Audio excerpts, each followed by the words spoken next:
नमस्कार, मैं हूं प्रशांत भारद्वाज और आप देख रहे हैं न्यूज़ रूम पोस्ट।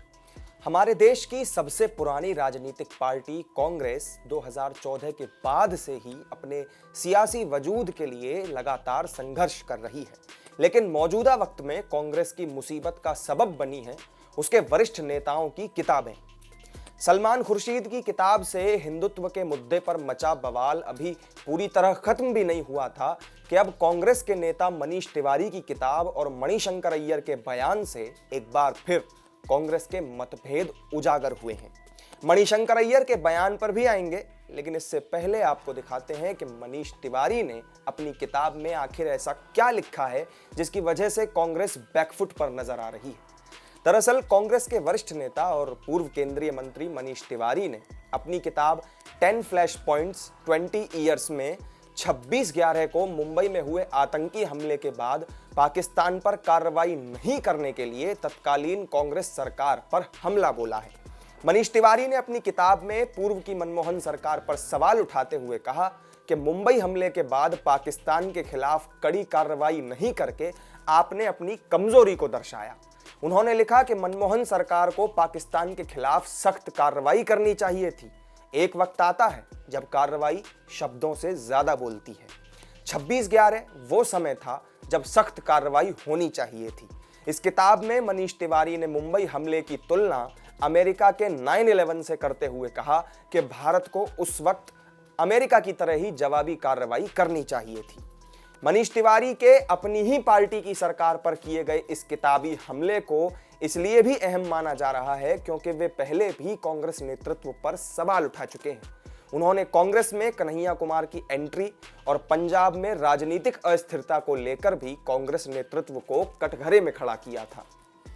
जहां एक और मनीष तिवारी ने 26/11 हमले के बाद जवाबी कार्रवाई न किए जाने को गलत ठहराते हुए तत्कालीन केंद्र सरकार पर सवाल उठाए, तो वहीं कांग्रेस के ही दूसरे वरिष्ठ नेता मणिशंकर अय्यर ने कहा कि भारत 2014 के बाद से अमेरिका का गुलाम है।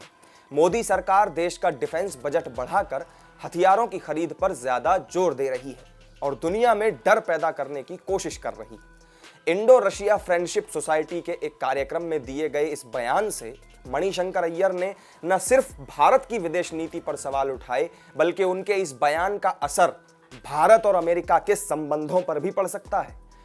तो आप मनीष तिवारी और मणिशंकर अय्यर की इन विरोधाभासी बातों से ये अंदाजा लगा सकते हैं कि कांग्रेस पार्टी विचारधारा के आधार पर किस कदर बढ़ती जा रही है।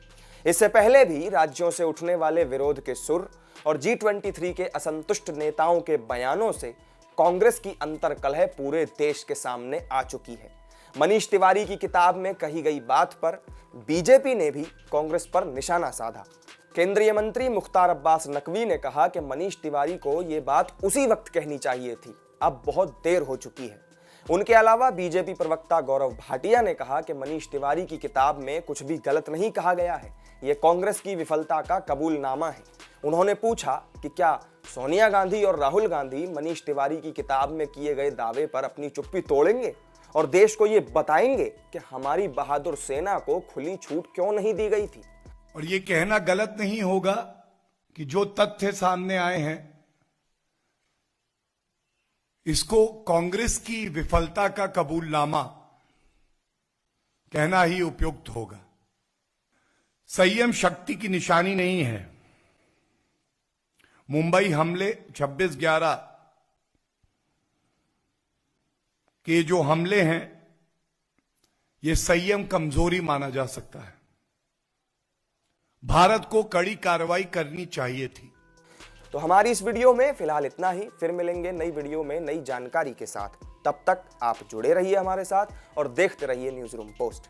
नमस्कार।